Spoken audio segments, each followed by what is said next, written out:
Well, good evening. I want to just share a couple of things with you. Uh, it's New Year's Eve, and everybody out partying or doing whatever they're doing. I'm getting ready to go to bed, and so I guess the next time you see me, it will be next year. But I want to talk a little bit about hurt and forgiveness. Okay, I want to start in Zechariah chapter 13. And in Zechariah 13, it says this in verse 6. He said, "One shall say to him, 'What are these wounds in your hands?' Then he shall answer, 'Those with which I was wounded in the house of my friends.'" Now think about that. I know that is a messianic prophecy. One of the issues that comes up immediately after this is that God said that when his judgment would fall on Israel, that 2/3 of them would die, but a third he would bring through the fire and refine them like silver, try them as gold, and it says they will call on my name and I will hear them. I will say it is my people, and they shall say the Lord is my God. You know, God always preserves His remnant. He always keeps.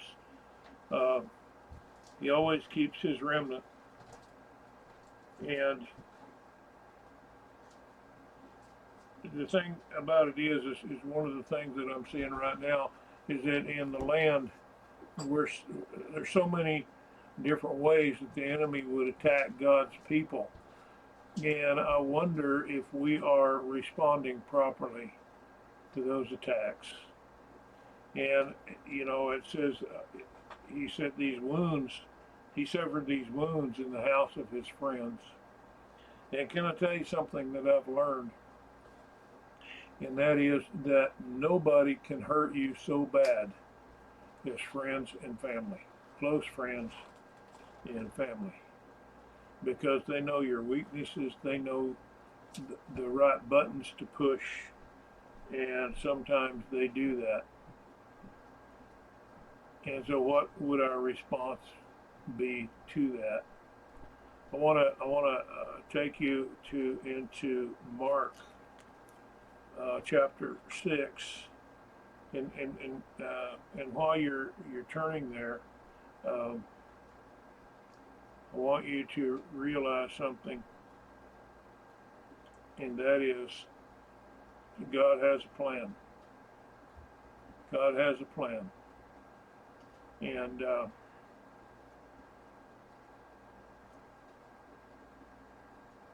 in Mark chapter 6, beginning in verse 1, it says, "He went out from there and came into his own country, and his disciples follow him." His own country was Nazareth. That was the town where he grew up. And it says that he went back to his hometown.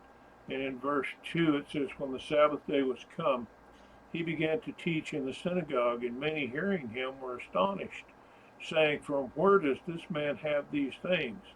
And what wisdom is this which is given to him, that even such mighty works are wrought by his hands? Is not this the carpenter, the son of Mary, the brother of James and Joseph, and of Judah and Simon? And are not his sisters here with us?' And they were offended at him. They were offended at Jesus because he didn't fit the pigeonhole that they had created for him. He superseded every expectation that these men had of him, and consequently they were offended. And it says here's Jesus' response. In verse 4, Jesus said to them, "A prophet is not without honor, except in his own country and among his own kin and in his own house. That's just amazing to me. And it says he could do there no mighty work, except he laid his hands on a few sick folk and healed them. And it says he marveled because of their unbelief. And he went round about the villages teaching. He marveled because of their unbelief. Can I tell you something? You will, in your lifetime, if you're serving the Lord, you will encounter unbelief that will sometimes stagger you. You will encounter unbelief on levels that you never expected, and it will come from corners that you never expected either. I remember one time, been years and years ago, I was going to a Bible study and actually teaching, and a friend of mine came into the country, and I asked him if he would come and teach, and he did.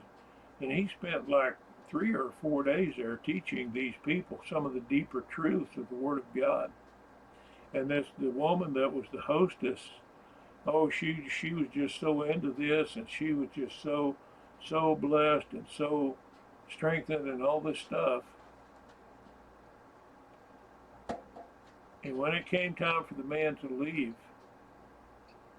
he went out the door, and this hostess, this wonderful person, as soon as the door closed, she turned around and she said, "Well, I don't know about anybody else here, but I don't believe a word that man said." Her husband died less than 30 days later.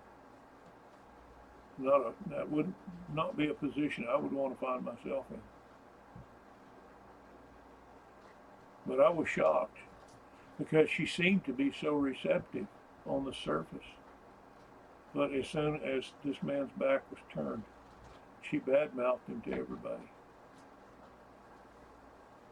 I marvel at the unbelief that I encounter sometimes, and I'm sure you do too.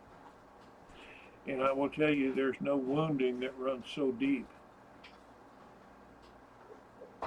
as a wounding by a good close friend or a family member. And so what is your response supposed to be to that? Well, I know you're not going to like to hear this, but Jesus said you got to forgive them. You got to forgive them, and you got to pray for them. But how do you forgive when they wounded you so deeply? Well, I tell you, sometimes you have to forgive by faith.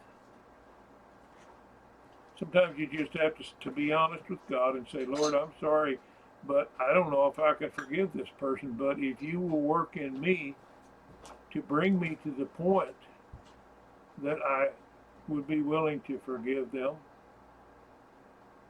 I'm willing to let you do that if you would." And he will. He will. And there's been times when I've said, "Lord, I don't feel like forgiving these people, but by faith I do forgive them. Even though my feeling doesn't go along with it, my faith says I forgive them." And as I exercise my faith, then at a later time the Lord may bring the feelings along. But the fact of the matter is, when he was teaching the disciple the Lord's Prayer, he said, "If you don't forgive men their trespasses, neither will your Father in heaven forgive you yours." So forgiveness, see, you got to realize forgiveness is not all about the other person. Forgiveness is all about you. Because if you will forgive, then you can grow in the Lord. And that's one of the rules of thumb that I have gone by many, many years. And that is, if I've been growing in the Lord and all of a sudden it feels like I'm up against a brick wall, the first thing I look for is, okay, who do I need to forgive? And I'll usually find the source of my lack of growth.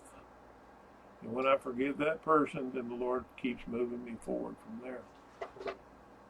And I'll tell you something, folks, you don't get to a point, you'll never get to a point in this life when there won't be somebody to forgive. We just won't. Because unforgiveness is part of the human condition, and that is our default setting, is to bear a grudge, carry a grudge, carry hard feelings towards somebody. You just can't do that. You got to forgive them, and you got to walk in forgiveness. You cannot walk in unforgiveness. It just doesn't work. So, you can marvel like Jesus marveled, but he left that country and went around the villages teaching. And then he called the 12, and he sent them out 2 by 2. If you want to be sent out, learn to walk in forgiveness. I guarantee you that'll help a whole lot of stuff in your life. So many times we have problems with anger, unreasoning anger. We have physical problems. Stress starts stacking up on us. Your blood pressure will go up. All kinds of things that can happen simply because of unforgiveness. And I found that whenever you forgive people, the wounding doesn't hurt so bad. Because the first time you overcome it, it's easier the second time. I want you to know that as we come into 2026, wouldn't it be an awesome time to enter this new year with a clean slate? And just forgive everybody that wounded you in 2025 or in years prior to that, previous to that. Why don't we just make a resolution to start 2026 with a clean slate? And we'll let God take it from there. One day at a time, one place at a time, one person at a time. And you be blessed